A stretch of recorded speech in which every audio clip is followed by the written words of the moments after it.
Alistair Begg once said, "We can do more than pray after we have prayed, but not until."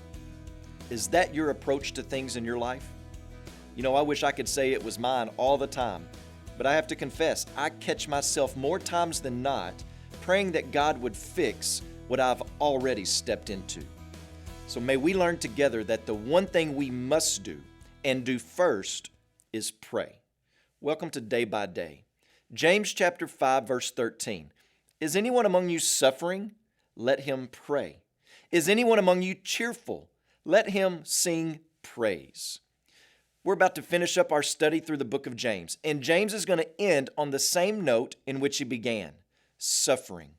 Well, why does James spend so much time addressing this issue of suffering? He talks about suffering in chapter 1 and then returns to the theme here in chapter 5. James focuses on this theme because many of his readers, they were in the midst of it.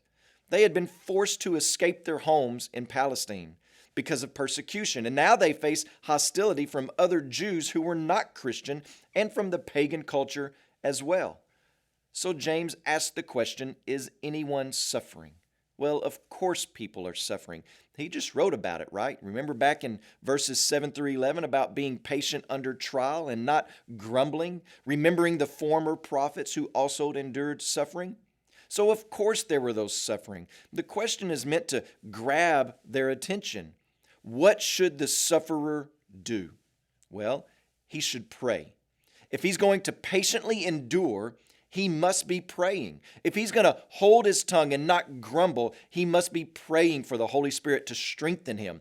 This is faith in action. It is a prayer-driven faith.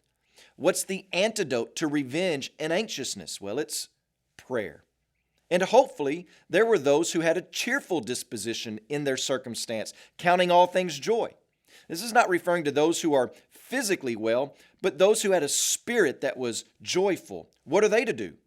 Just like the sufferer is supposed to pray for comfort, the cheerful one is to sing praises, thanking God for comfort given.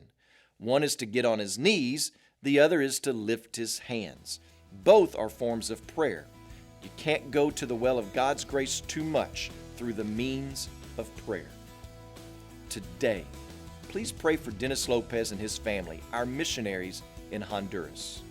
And also remember the Khmer Lifeword broadcast heard in Cambodia.